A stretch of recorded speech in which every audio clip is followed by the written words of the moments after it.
Assalamualaikum, saya Ibi Fana atau sekarang ni lebih dikenali sebagai Kak Bet, dan saya menyertai Sinar FM sekitar tahun 2006. Maknanya lebih kurang sekarang ni Kak Bet dah 9 tahun jugalah ya bersama dengan Sinar FM.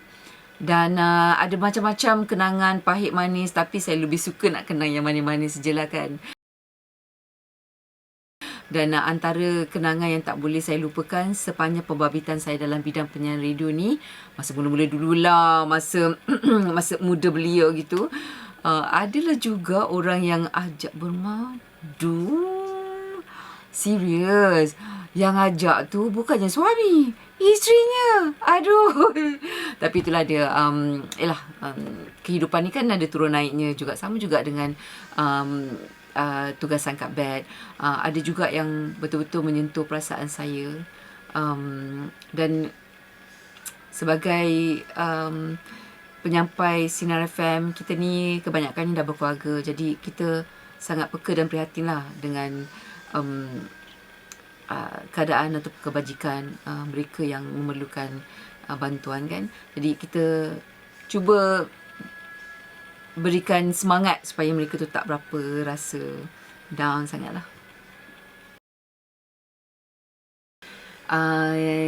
Harus diakui, Kak Bet masa kanak-kanak dulu, mak Kak Bet cakap bukan Kak Bet cakap dia kata ni budak baik lah. Saya memang banyak duduk kat rumah, saya tolong mak menyapu apa semua. Tapi ada satu kenangan yang tak boleh saya lupakan, saya jatuh dari pokok cherry. Saya buat rumah, kononnya tree house lah kan. Saya duduk kat situ betapa lama-lama kan. Entah macam mana saya nak turun agaknya terlepas pijak papan tu, kedebuk jatuh.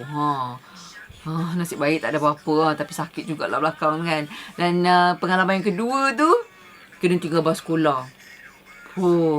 Yelah dulu mana ada handphone semua kan. Masa tu sekolah rendah, Kak Bet jalan kaki. Berkilometer jauhnya. Tapi Alhamdulillah lah, satu pengalaman juga mengajar saya tentang peri pentingnya menghormati masa.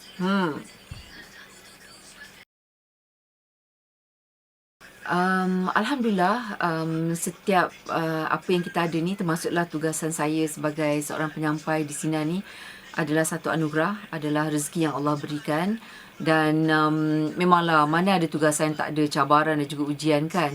Tapi saya selalu tanamkan dalam hati bahawa kalau apa yang saya sampai tu dapat dimanfaatkan kepada orang lain, ia satu-satu ibadah. Dan kalau orang tu rasa sedih, kalau dengan saya yang membebel-bebel ni, popek-popek ni, dapat mengembalikan senyuman di wajah mereka tu, Alhamdulillah saya happy. Jadi di penghujungnya saya rasa sangat seronok. Dan saya yakin dan pasti kalau saya rasa seronok, InsyaAllah pendengar pun rasa seronok. Saya rasa itu antara matlamat utama saya lah. Saya minat juga sukan, tapi tak adalah terlalu obses sangat kan. Dan saya mengikuti perkembangannya sebab kadang-kadang bila kita berbual dengan kawan-kawan lelaki kan, asyik cakap pasal bola je kan, rasa macam rasa tersisih. Jadi saya ambil berat jugalah, ambil tahu jugalah pasal bola. Dan kalau tanya kumpulan sekarang, tak ada siapa kumpulan favourite saya. Cuma dulu-dulu lewat 80-an ke awal 90-an, saya suka dengan pemain bola ni, nama dia Gary Lineker. Dia tu pemain Tottenham Hotspur. Kalau di UK dia panggil Tottenham Hotspur. Dan sebab dia tak adalah muka macam Mak Saleh, dia ada muka macam muka Melayu sikit. Wah, tengok tu suka pemain sebab muka perempuan kan.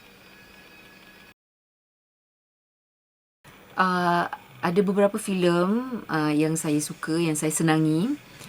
Saya suka juga kadang layan komedi yang berat sikit pun suka. Antaranya kalau filem Melayu, saya sangat suka dan sangat terkesan dengan filem Sayang Anakku Sayang. Sayang Anakku Sayang. Dan juga filem Ranjau Sepanjang Jalan. Juga ada juga lah filem-filem lain tu yang mencuit hati. Dan kebanyakan filem fantasi ataupun fiksyen, saya menontonnya kerana nak bawa anak-anak pergi tengok wayang lah. Kalau filem barat pula, saya suka juga filem Dead Poets Society, dan juga filem The Kite, dan serta satu lagi filem yang pernah dibintangi oleh bekas teman lelaki, tak nak mengakulah. Tapi filem yang saya sebut tu mungkin ada yang berat, tapi saya sukalah message daripada sinematografinya, daripada artistiknya, dan saya suka ada ciri-ciri autentik sikit kat situ.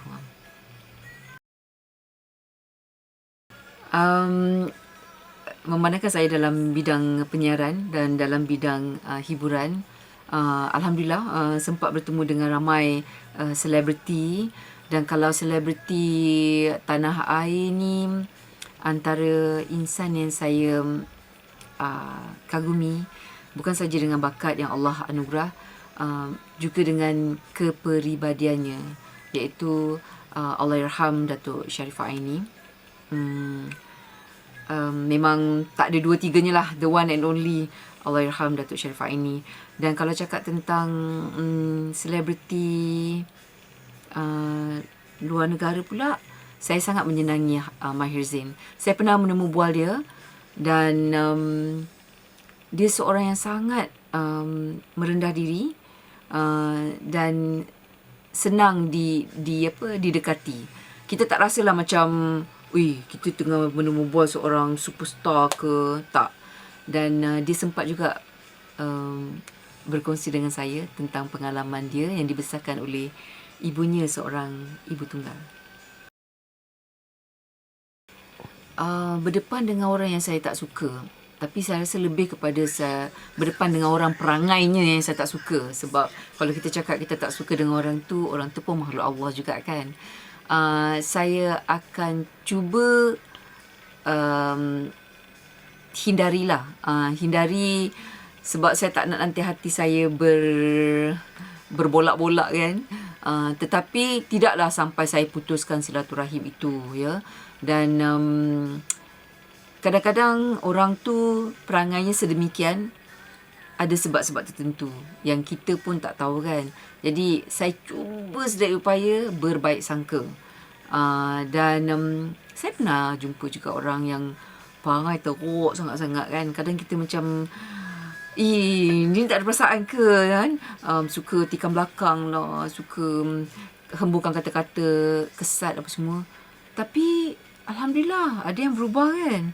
Jadi dalam erti kata lain, kita ni pun tak sempurna. So saya anggap bila saya jumpa dengan orang yang saya tak berapa suka perangainya, kita titikkan doa lah supaya nanti dia pun akan berubah. Mungkin lebih baik daripada kita. Mana tahu kan?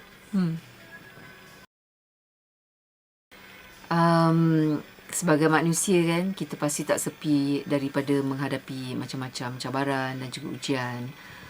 Termasuklah saya juga kan. Kalau nak ikutkan, Mac 2015 genaplah 22 tahun saya memegang status ibu tunggal. Dan pastinya lah 22 tahun tu jangka ataupun tempoh masa yang agak panjang. Macam-macam yang saya lalui, turun naik, kesedihan, dan juga cabaran, sebab dalam pada masa saya nak bekerja, mencari rezeki, saya juga kena fikirkan tentang anak-anak. Kebetulan pula anak saya lelaki 2 orang. Memang terkejar-kejar. Bila saya ingat kembali, saya fikir sebenarnya semua itu yang saya lalui tu, Allah nak bagi saya benda yang lebih lagi bermakna, iaitu kekuatan.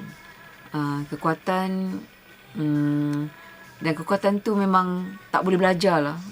Kita tak boleh pun nak baca daripada buku motivasi kata. Kita kena lalui fasa-fasa tertentu. Kekuatan itu ada di dalam diri. Alhamdulillah lah, dengan ujian yang ada tu, saya masih lagi ada di sini.